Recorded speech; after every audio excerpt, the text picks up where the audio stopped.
Okay, so I was watching this video the other day on YouTube, obviously, where I watch all my videos nowadays, not TikTok or Instagram. But I was watching this video by this YouTuber named Ali Abdaal, Abdaal. He was interviewing Jeff Su, SU, who seems to be a friend of his, about productivity, because both of these guys are productivity guys. And it was interesting because after Jeff was talking about all the productivity all the output that he does and how organized and productive he is, that he just can't stop procrastinating. He hasn't figured out how to stop procrastinating, and it seemed to be kind of stressing him out. Like the idea that taking a moment after he finished a big project was stressful. After he finished doing a bunch of output, he would reach for his phone, and we all know that. I mean, who doesn't reach for their phone, right? I reach for my phone. I go to bed, I reach for my phone. I go to the bathroom, I reach for my phone. Driving, and I shouldn't be reaching for my phone, but sometimes I still reach for my phone to put on YouTube or whatever it is to be distracted. But that's not necessarily procrastination in the truest sense of the form of the word procrastination.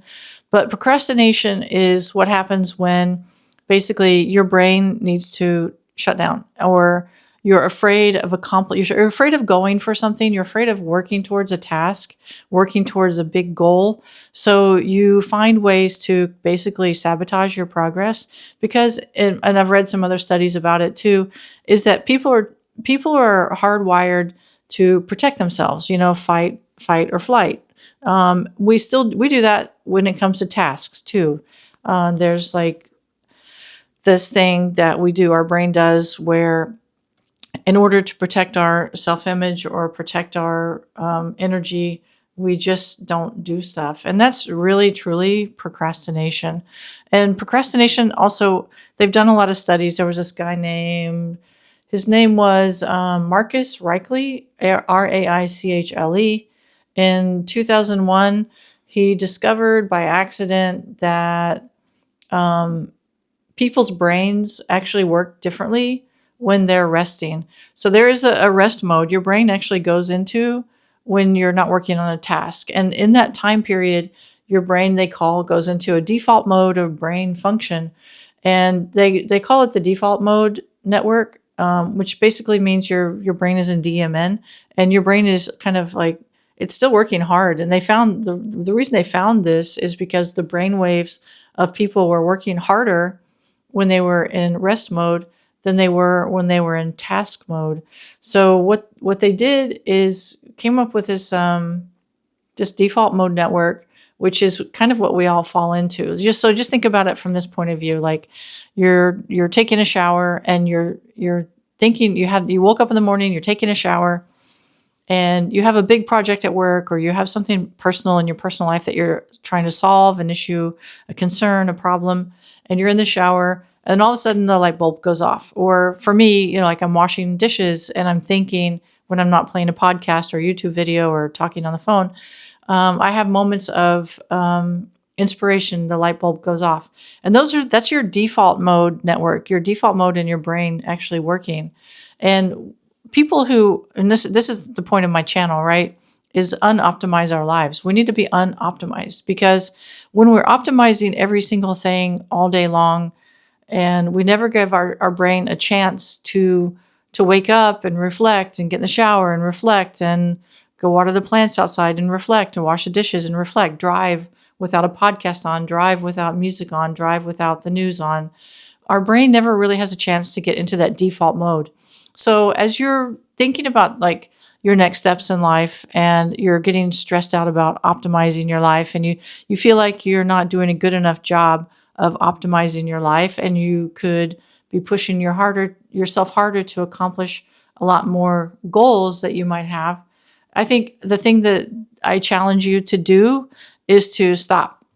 Like, stop stressing, stop worrying, stop getting mad at yourself because you don't have the right optimization techniques established to optimize every single minute of the day. Just like stop and let yourself like slow down. Let yourself get into the default mode network in your brain. Give your body and your brain an opportunity to breathe and get into kind of a flow state. so that your body and your brain are able to just like slow down and have the time for the natural instinct, the thing that's built into our DNA. And I'm not a scientist, so if I'm saying it incorrectly, please don't skewer me right now. But if it's built into our systems inside our bodies, that we need to slow down, we need to have time to reflect, and it's not a bad thing. It's actually something that's very beneficial for us. So I would just say, put away James Clear atomic habits. Don't try to become 1% better every day.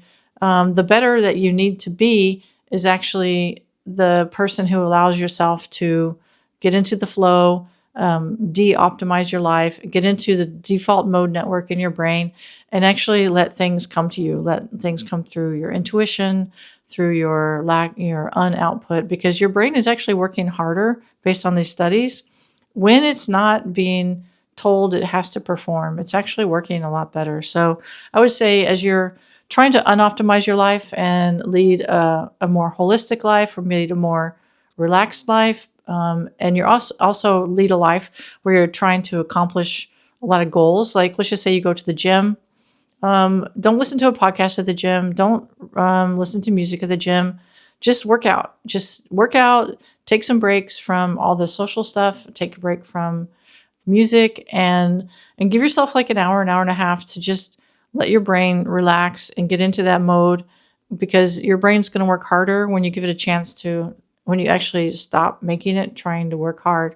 Does that make sense? When you stop trying to make your brain work hard, it's going to actually work harder for you and be more beneficial. So if you're thinking about trying to figure out how to unoptimize your life, reach out to me. I'm happy to help you. I would love to start coaching people on it and start working with people, because I think I'm at a point where I've had a long career in real estate and fashion design, graphic design, and I'm finally realizing that all this optimization stuff that we strive to achieve, and all these different careers that we are in, are amazing. Definitely good for the pocketbook, but they're not necessarily good for what's going on in here and what's going on in here. So if you'd like to unoptimize your life, I'd love to talk to you.